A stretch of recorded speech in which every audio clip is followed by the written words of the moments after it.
Welcome back, guys, to the Beyond Condition podcast, the voice of bodybuilding. Now, two things for the listeners. Me and Romana are in. You'll see now, Romana, I haven't told you, but I had my tooth chip just before the shoot and I had it filled in. Fucking came out again. Yeah. I Oh fuck. was like, oh my God, I'm a hillbilly again. Shit. So basically, it was on the cross trainer. I wasn't even eating anything, definitely not on the cross trainer.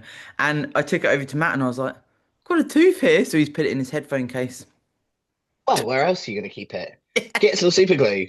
Fuck the dentist. They'll charge you a fortune. Get some £4 super glue from Asda. Do Other it for the supermarkets are pod. available. Now, also, Romana just sent me a reel. I'm going to play the start bit for the pod. Okay, here we go. Flows that I can't control. Violence from my body. Save yourselves from this public restroom. Go far from here and just give. I feel like I should have dug that one out for our digestive issues one. Yeah, for sure, for sure. Obviously, we're unraveling the prep chronicles, and there is so much, isn't it? I think that when you sort of you do the prep, you come out of it, and some of those things, as we've spoken about and we're speaking about today, they do overhang into the reverse out the off season, etc. And I often think about this with bodybuilding in itself. Today, obviously, we're going to talk about sleep, and actually, there's a lot of things that I'd like to talk with you about that still in off season contribute to, I don't sleep like a normal human. It doesn't matter what phase I'm in. I don't know about you. I don't think I've ever slept like a normal human. Like I've had sleep issues going back to I don't even know how old I was. 5 or 6, something like that. Okay. Yeah, yeah. And then they got a little bit better when I joined the ambulance service because I was just fucked all the time. It's just like I don't even know what I'm meant to do. I feel like Yeah, oh, it's certainly something I try and speak to clients about. This is hunger as well. When we're in a space where we're essentially tracking, however you do that, tracking all the different variables. When it comes to sleep, in off season for sure, there's certain things that happen, particularly on like a leg day, as an example, when my CNS is taxed, and then I get the irritable leg. And then, it's those I start to think about, and maybe people listen will be like, oh, okay, this makes sense. But I start to think about, okay, so could I train a bit earlier when I'm doing a leg day? Could I have more of a wind down that night? If I am going to use more sleep supplementation, I'd preference, a leg day back as well. Back is pretty savage. But there's little things like that that are like, you don't really think about, but as you experience the phases, you start to collect this sort of data, don't you? And think, oh, okay, what can I do here?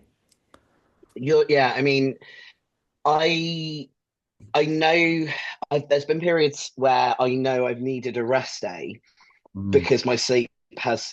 It's like my baseline is shit, and then it gets either a little less shit or a lot more shit. And at periods during off season, there'd be like, oh, okay, so I've trained 4 days in a row, which isn't normal for me anyway, because of whatever's happening. You've adjusted your split, and then you sleep like shit, and you're like, fuck. And it's almost you don't think you need a rest day until you kind of take a step back, and you're like, so why is my sleep so bollocksed? Mm. Oh, because I've trained hard the last 4 days in a row. And like you say, it's a CNS thing. Yeah, I think as well, it's often underrated as such when it is CNS related because I feel like it's something you maybe don't really understand what it is. Like, why would you? I suppose unless your coach is teaching you, etc. And then it's like that learning of your central nervous system as a bodybuilder is taxed all the time. Like you've always got that taxation even on a rest day because you trained the Yeah. day before. Even if you have two rest days, you're doing steps, etc., etc. And it's like you're not really ever, unless deload. But normally a deload comes when you're pretty fucked, and then you get a week and you're like, fucking hell, I got to go back to it. So there's this constant demand. Now, when you then add in life, as we've spoken about Yeah. we're not but even like you said, we're not bodybuilders full time and don't work. We need to earn money. Yeah. So it's like you've got, and then if something happens in your personal life, of course, you could have anxieties, you could have stress, etc., etc. So guess what? Your CNS is taxed, and it's this constant, the battery is used, and you forget that. You think, oh, I should be fine, Yeah, it's you're fucked if you do and you're fucked if you don't. for sure. It's in prep, it's you're kind of overstimulated, underfed, CNS fucked. In off season, you're still probably a bit overstimulated, but from different stimulation. You're still fucked because you're still training. And instead of being hungry, you can't sleep because you're too full. Or I can't anyway. It's like I sleep. There's this happy period in prep where food gets to a certain volume where I'm not hungry, but I'm not full. And my sleep actually gets a little bit better for a while. But this is something from the reverse that I've remembered that I always forget. It's to start off with, just because you're eating again doesn't mean your sleep's going to miraculously start getting better. It's a low body fat environment state that's causing your fucked up sleep. But then on top of that, you're having these foods that maybe you haven't had, especially the week post show, exposure to different food groups, potential E numbers, preservatives because you've been out for dinner. And what I find is, if I eat too close to going to bed, I get palpitations. It's like my heart pumping the food around, like my blood feels like treacle, and then I can't sleep because of that as well. For sure. I am very similar Just with off plan. When you first said about it, I was like, oh, we're the same. I would always preference having it earlier evening. So for me, if I'm gonna yeah, have the off plan, it close to bed isn't good for me. So essentially that then has a knock-on effect too. And this is what I love about, actually choosing your people. And if you're gonna go out with someone, if it's someone outside of Matt, I'm like, we can go for lunch or an early dinner, yeah. but I'm not going, some people go out for dinner at sort of 8, 9 o'clock. I mean, I can't do it. I've got my mum visiting this weekend, Yes. and she's one of those people like she will be eating her dinner at the time that Dan and I will be going to bed. Yeah. Like she 8 o'clock, 8:30, that's dinner time. It's like, no, it's not. That's bedtime. Mm, mm. It's no. But then we were actually having this conversation with Riz from Engineered on Saturday. Like both him and Dan, they love eating and falling into bed. Yeah. Like they love going to bed full and it helps them sleep. Mm, mm. For me, it's just not, Yeah. no. I can definitely relate to that in the sense of the normal foods. It's just it's off plan. I just over the years, when I've done it, I just feel I get acid reflux. I feel, Yeah, uncomfortable, and it takes longer to digest. Like you say, the different foods, but also, if you're having higher fats, that's going to take longer. yeah, And you don't think about these things necessarily when you're thinking, oh, I'm going to go and enjoy a meal, and there's nothing wrong with that, right? Like anyone listening, if you want to eat a meal out late, then go ahead. But from a physiological standpoint, we're leading with this like, oh, I really want to with my head. This is going to be really nice, da da da. But if you're not used to eating that volume of food at night, absolutely it can play havoc with your sleep. yeah, yeah, definitely. It's something I realized this prep. It's actually almond butter that gives me palpitations, the fat content in it. If I Okay. have just dark chocolate before bed, it's nowhere near as bad. Oh, But yeah, Dan bumped my food up and it's something like 30 grams in my last meal. And I normally split it with almond butter and dark chocolate. But we ran out of almond butter and I was having the palpitations. And then when we ran out the almond butter and I just had dark chocolate, I was like, oh, no oh. palpitations. Now I have my almond butter and my oats in the morning, but I just have dark chocolate and like, I love that as well because, like I say, data. How do we yeah, how do we know these certain things until we actually try and this is why I try and encourage clients and people I speak to. It's like, are you learning along the way? If this is something you want to do for a yeah, long period of time, because then you can communicate with your coach, and we're both coaches that will open that level of communication to understand, right? Like you don't want to give someone a plan and they're like, oh, actually, I don't want to say anything, but that's causing X, Y, or Z. yeah, yeah. No, you should say something completely. And I mean, it's not necessarily something I had to have a conversation with Dan around because he's happy now we're in off season. I can macro swap out if I want to. I generally don't because I'm a boring fuck and I just eat the same thing every day. Me But too. Like, yeah, it says almond butter on my plan, and I have said to him, "Oh, I'm just eating dark chocolate." It's not asking permission; it's just telling him that's what I'm doing. He'll forget. I love that. I Oh, love that. Now, when we it's talk just this about, podcast. of course, sleep in a prep. Now, we've spoken about this on pretty much all of the podcasts we've done in this mini prep series about essentially as you go through a preparation, these things can deteriorate essentially because, and it all wraps into the same pretty much umbrella. You're essentially starving yourself, you're going deeper into a deficit, and your body's in that often mode where it's like, I don't really know what's happening. I'm trying to do my best here. Yeah, The overstimulation, and I love how you said that today because you'd think that you're doing all of this stuff, you'd want to sleep all the time, but it's actually for a lot of us the complete opposite. Now, of course, when you add things like Clen, that's a consideration. Again, unless your coach tells you that, you wouldn't know, but the shelf life is yeah, actually, it's like 23 hours, isn't it? So you're pretty yeah. much always You're taking that every day. for sure. There's no let off unless you. I mean, I think there's probably people in the space that might do some days on, some days off. But generally speaking, you're doing it every day. The first time I used Clem was with Rob LRF, and he had me. It was I can't remember exactly, but it was X amount of days on. It Mm. might have even been one day on, one day off. I can't remember. It's back in 2020. Yeah. So, but he definitely didn't have me on it every day for Mm. that prep. I can't remember if the prep after it was every day or not. Because that's the other thing you do forget when you what you did in prep. Yeah, it's for sure a consideration as well when we're talking to clients, when it's that point in prep where it's like we could put Clen in and it's that double-edged sword, right? So obviously we know why we're going to use something like Clen, but then if the sleep is actually in a fairly good spot for a preparation, it's like you know that it's only going to go one way, generally speaking. If you do put something like Kellen, so then it's like a conversation with the client of, we've got vectors to increase a deficit. Let's have a conversation as well, because I'm sure you're the same as me. It's like if we're going to put any compound in or any PEDs in, it's like, how do you feel about that? Yeah, I mean, you've got to kind of weigh up the benefits of the whatever you're choosing to use and if that and how they're going to benefit you achieving your goal Yeah, versus whatever disturbances they might have on life. yeah, And does that disturbance actually detract from that goal?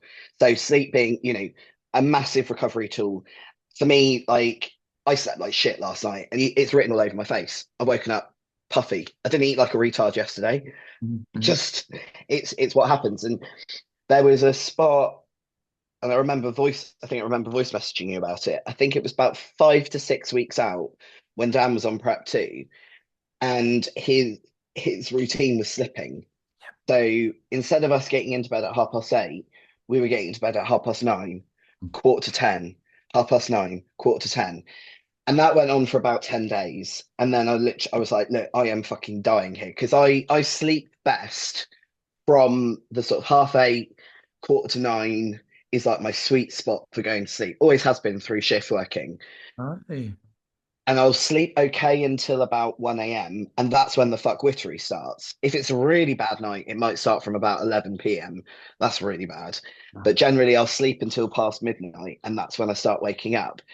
So the earlier I get to bed, the more sleep I get. yeah. So Dan's routine slipped. We're getting to bed later. Scales aren't moving. My look isn't progressing. And I just had to say to him, I was like, this is now fucking with my prep. Like your slipping in routine is having a negative impact on my prep. Mm. And he pulled his finger out, routine slickened up. Week later, we got to check in, and he's like, "What the fuck have you done this week?" I was like, "I've slept. We've got to bed early." He was like, "Oh, okay." And he suddenly started taking it a lot more seriously from them because all of like the look fast forward like 3 weeks, and it was something like £5 came off that week Mm. just from having some consistency with my sleep.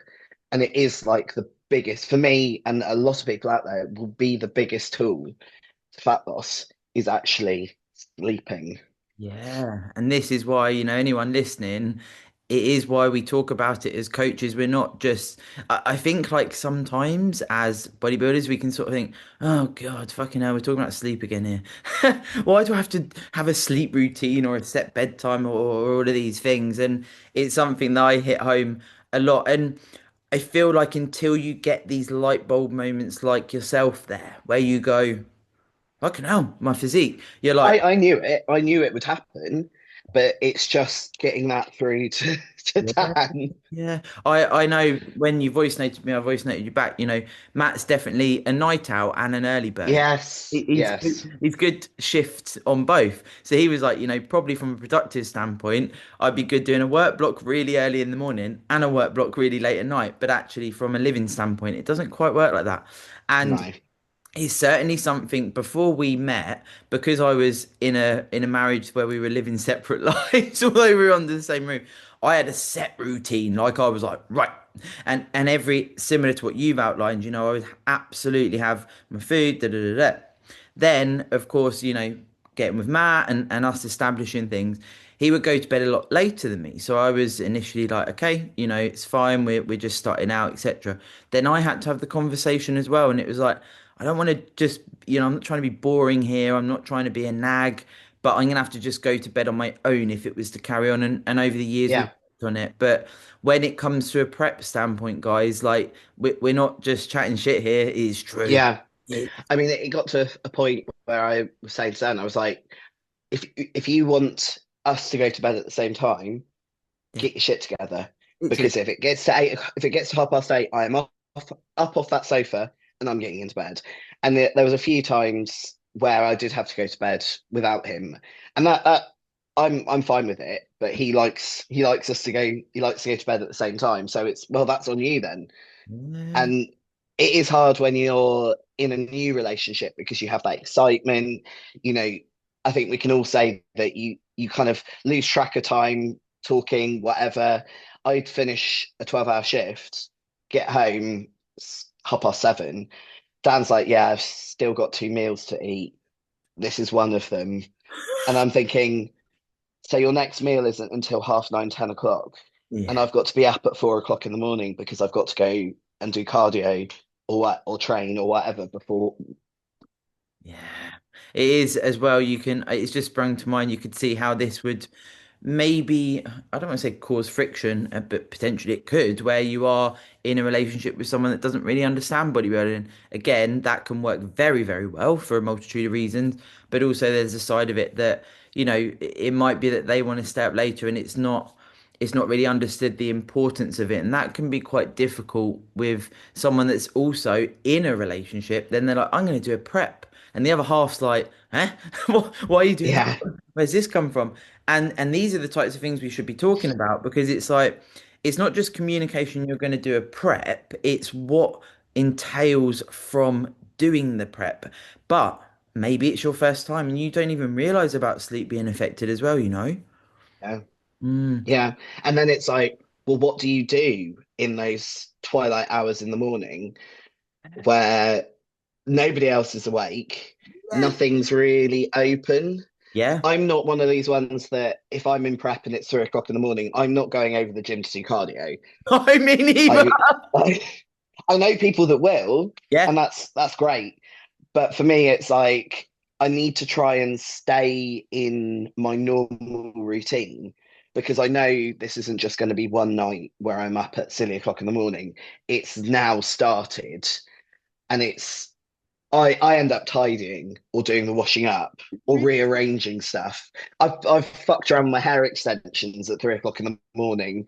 There was one morning I woke up, got utterly confused with the time, took my morning sups before I realised it was only 1:30 in the morning. So I've taken my Clen and fat burners, which have got caffeine in them, and I'm like, oh fuck. So literally, I was hoofing it down the road with the dogs at 2 o'clock in the morning, trying to burn off some energy. It is though as well, you know, when you actually talk about stimulant use, depending on how much you titrate it up in your dose, etc.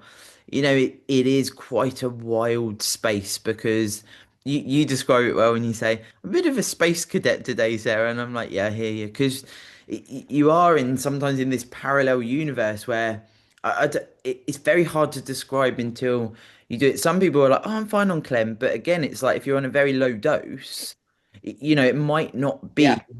as effective in regards to how you feel physiologically and mentally. But in those early witch hours as well, there is the potential for people to be laying there and, obsessing over who they're competing against. Are they lean enough? Have they done enough? All of these things that can go through our mind in that witching hour. Or even a snack accident. For sure, because again, it gets to these points where now, and this is what I'll say, we're talking about sleep. Why is sleep deprivation used as a torture tool? Because it gets you to tell all the It'll secrets. kill you. Yeah. Yeah. So in this scenario of, the army or whatever, and they take someone and you're sleep deprived, you're gonna confess the secrets they're hoping. Now, what does that lead to as a bodybuilder? As you say, potential for an accident, or you could think, I'll have meal one earlier. Yeah. Then you're like, right, I've got the rest of the day and I'm not going to sleep till X time. And then all day off the back of this, that can drive hunger, that can drive Yeah. food focus. Even just sleep deprivation to start off with For sure. will upregulate ghrelin production. Yeah, and after the show as well, you spoke about it when we did the Empro one. It's like it's a really weird space as well because if anyone's ending the season, the hunger, and I say this because you talk about hunger hormones there, the hunger is some fucking wild shit. Like it is wild. And it's hard to, because the sleep's not back on track. It's hard to know what to do, Mana, isn't it?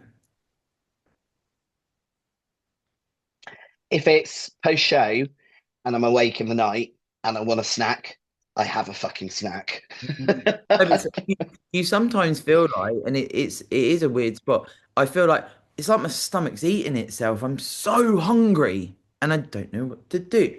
It's a hollowness and emptiness. Mm. And you've said it before, nothing feels it. No, no. And then you sort of bridge into the feeling sick. And that's normally when I'm like, I probably should drink some water because I'm shit at remembering to drink water. She's on the optimization protocol at the moment. I have to, peak week and the weeks leading up to peak week, I have to download a water tracker to Okay. make sure that because if it's not in a bottle that I can just flick the top off, I can't be bothered to drink it. And then if I drink it all, I can't be bothered to get up and fill it up because I'm engrossed in whatever I'm doing work wise. Yeah. I love it. Now, when we talk about sleep as well, I mentioned earlier about tracking data. So personally for me, and you can of course look at, you sent me it earlier actually, your app Yeah. and how you sleep. So personally for me, at points in my bodybuilding career, I've absolutely become quite neurotic with, oh my God, I've got to look at all this data with a variety of things. And I feel like another message is being able to look at data, but understand what it's doing to you psychologically. So if it's actually causing quite a lot of negative thought processes, that actually it might be taking a break from something like that or readdressing if it's the right thing to do. I don't know your thoughts there. So Dan literally, when we got back from Empro, bought himself and we knew we like once we decided we weren't going to do Portugal, he went a bit fucking open season. He's like, oh good, I don't need to have all this money saved in the bank, and bought himself an Aura ring. He also bought us a Panata ab crunch, which yeah, and a pack Man, tech. he's gone But mad. anyway, yeah, so he got himself this Aura ring, even though he's got a Fitbit. And I'm like, so what are you actually going to use your Fitbit for now? And he was like telling the time. I was like, don't lie. You never use your actual watch for telling the time. You have no idea what the time is. So yeah, he's got this Aura ring, and he still hasn't figured out 2 weeks later really how to work it. I don't think, but it's one of those things like, yeah, my watch tracks my sleep. Yeah, you've got an Aura ring that can track your sleep, but it still doesn't detract from your own biofeedback. And yeah, there is this temptation to kind of look at your smart technology and go, oh, fucking hell, I only got 15 minutes REM sleep last night. Oh, today's going to be a nightmare. But Yes. you might have actually felt really, really good until you looked at that data. I don't need my watch to tell me I slept like shit. I know I've slept like shit. Like I say, it's all over my face. I can feel it. Like my hands are puffy, my feet are puffy. It's what happens when I don't sleep. I don't need a smart technology to tell me that.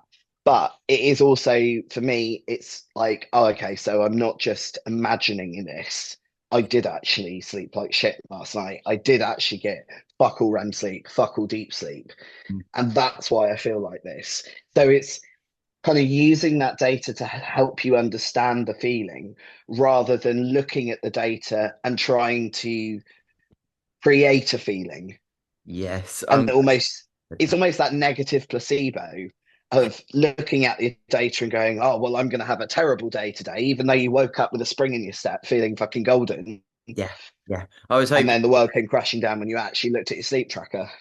Yeah, for sure. And that's exactly what I'm pinpointing, that negative thought process that actually, like you say, you can feel good and then something. And this is, it's so worthwhile to understand triggers with certain things like this when it does Yeah. come to tracking things, whatever that Yeah. is, sleep, food, whatever it is, and actually trying to be a bit honest with yourself because I feel like we can often paint a face on it when we are becoming a bit neurotic with any of the things. And we're like, no, no, it's fine. I'm a bodybuilder. And it's like, actually, and we spoke about this in the last pod, it's like, the more you're over obsessing with things, the more it can detract away from your available capacity.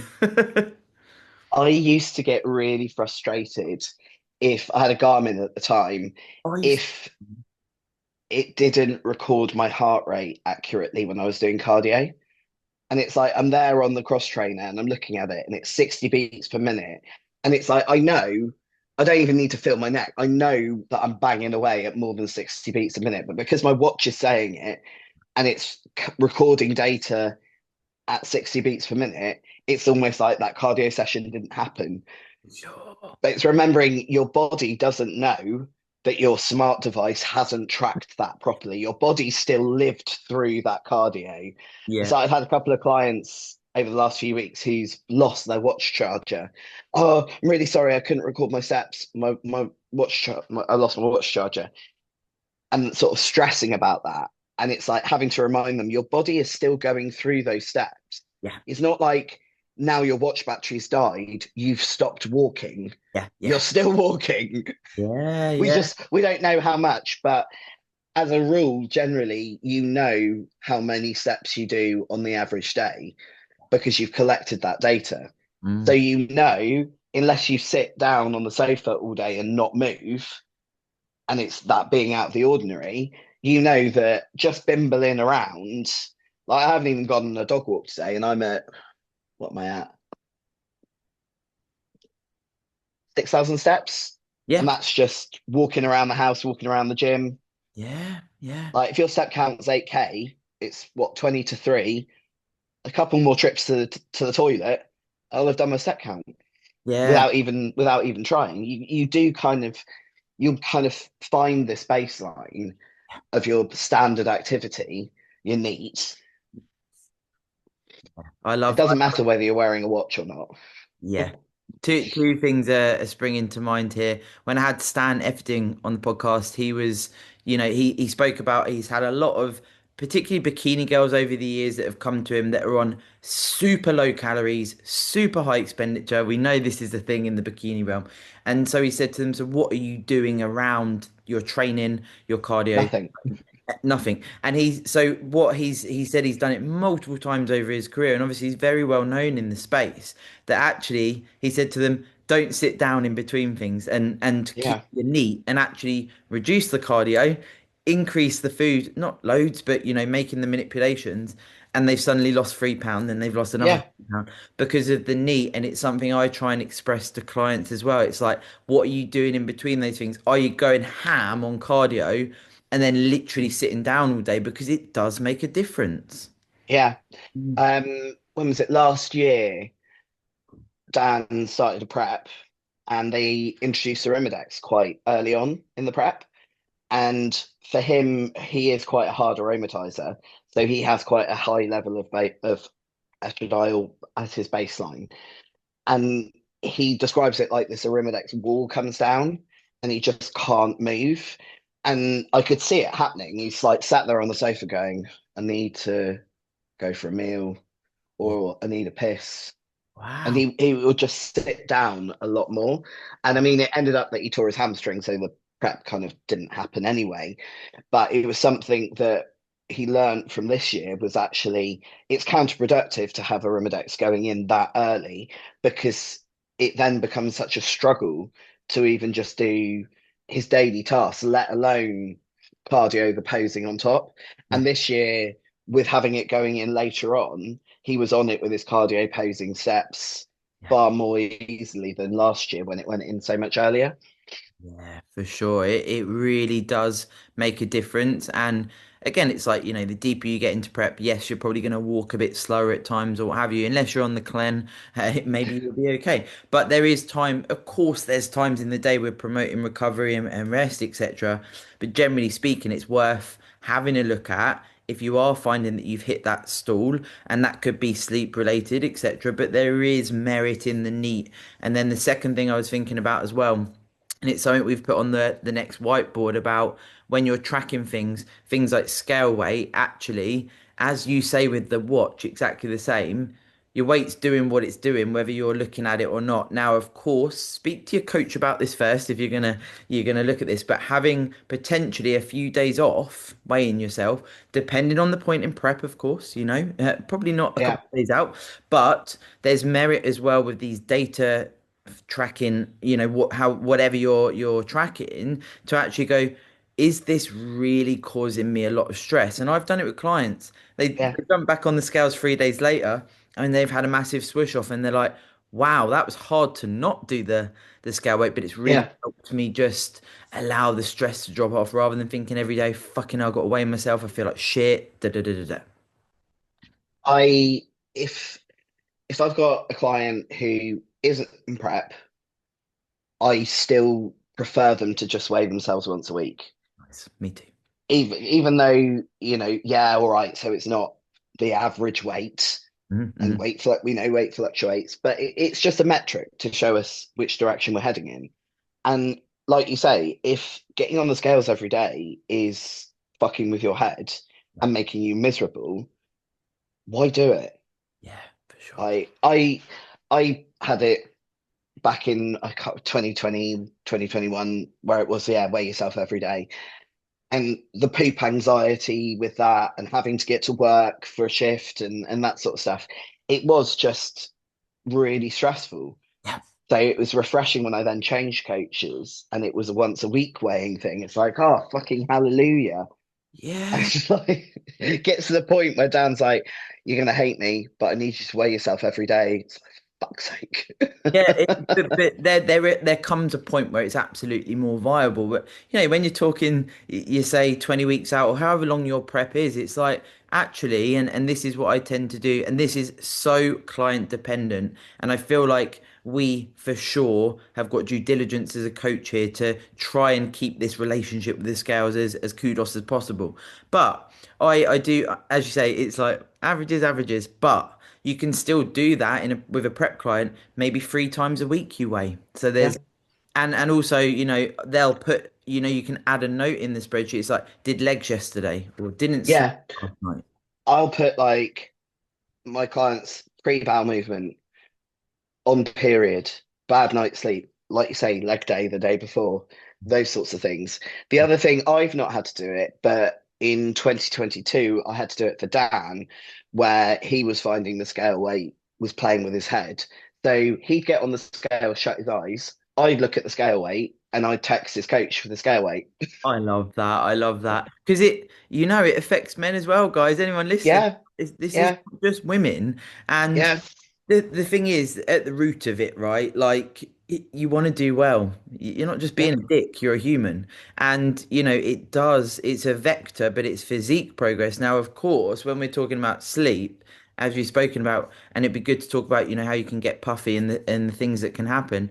Actually, when we look at the physique response, there's quite a few things that we can notice, and being puffy is one of them, as you said. yeah, It's a very weird space, isn't it? You just yeah. it's inflammation and water retention, and Yeah. it's just the heat hasn't helped as well. We had a long day on Saturday picking up said Panata ab crunch in a van with fuck all air conditioning, and just sitting down in that all day. I got back, my ankles were puffy. So I already had some water retention from Saturday in the heat. Managed to stay relatively cool yesterday, but then the fucked up sleep. And I mean, it wasn't great Saturday night either. I Mm. think I slept through the night Wednesday and Thursday last week, and that's been the only 2 nights I've slept through the night since Empro. Yeah. Before that, I can't remember either. It's real though. It is real because Yeah, it takes time. You know, my sleep is better than in the diet I did, but still it's like it does get quite restless. Like I'll have a block like you've described, so maybe 4 or 5 hours, then I wake up for a pee ordinarily. But I also still get this where I'll get the odd night where it's like I'm just restless all night. And you've got to remember you're just pulling out of a diet, you know, it's not yeah. something that just repairs. The other thing to consider is generally when we get to the end of a prep, all those compounds that were in play are pulled out. Yeah. So your body is actually going to go through a sort of withdrawal type phase. And it's interesting during the PTSD stuff, I can't remember which therapist it was I saw, but I had been using some Zopiclone for the Empro 2023 prep. Mm. And I was trying to come off of it after finishing prep. And I was explaining to the therapist about this. And I was also said there was some other stuff that I was using for bodybuilding, like some stimulants. I didn't specify compounds, Yeah. but what she said was really interesting, that 3 a.m. wake up that you might get, and it's like that consistent every day. You're waking up at 3 a.m. Why the fuck am I waking up at this time? If you've removed compounds that you've been on for a while and you start waking up at 3 a.m., that is an adrenal response to a withdrawal situation. And your body's like, it's quite a known phenomenon, apparently. I probably should have looked into it before this podcast, but yeah, this psychotherapist was telling me about it, how it is quite common.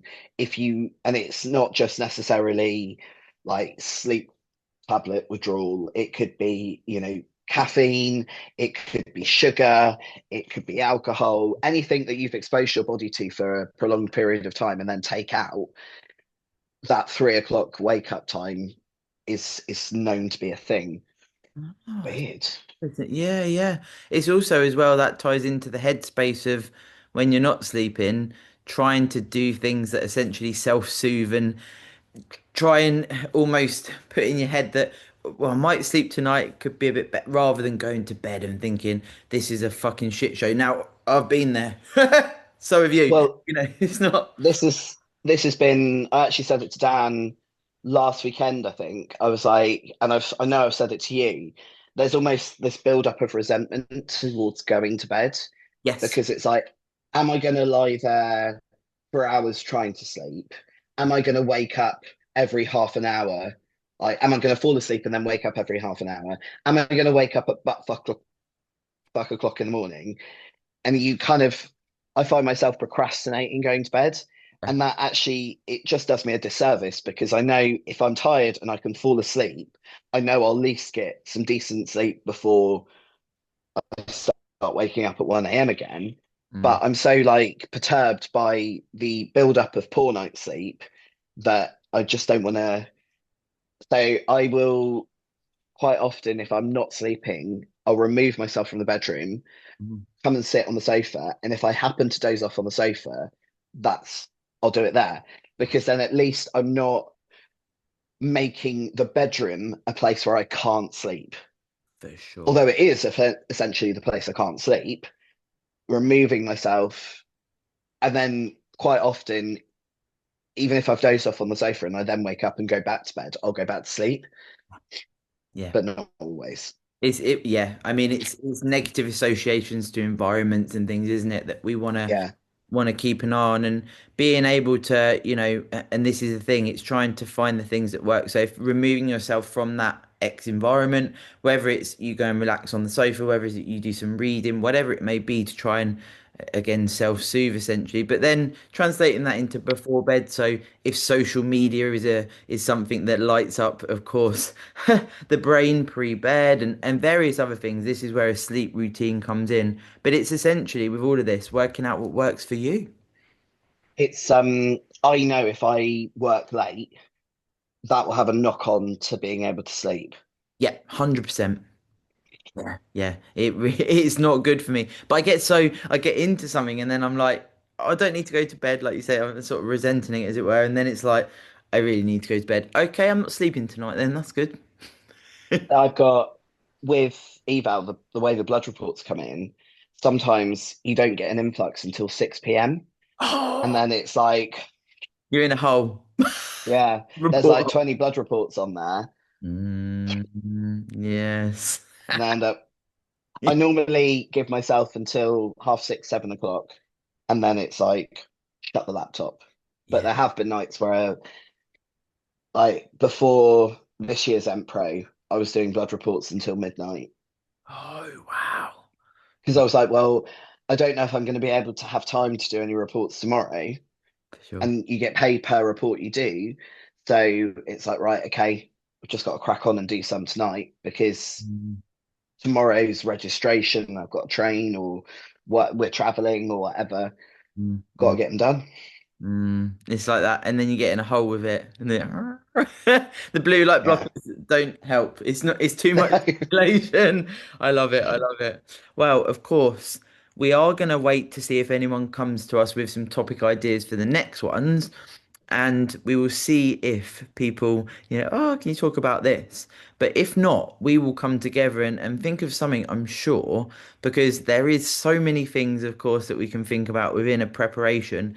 But again, thank you to everyone that's tuning in. I sent you a screenshot of my client the other day that was like, you and Romana, it's really, really cool, the vibe you've got. So we're open to anything, basically. I'm sure you've got the gist of that, guys, if you are Yeah. listening. Yeah. Yeah, let's have some out there topics. Yeah, just throw them in, guys. We're here for it. We are here for Yeah, it. And of course, Romana, thank you as always because your time is yours and you give it to me and the listeners. So thank you. that's all right. Nice to see you. I might have a sofa. No, actually, I won't have a sofa nap now because I won't sleep tonight. Love it. I will speak to you soon. Laters, bye. Bye.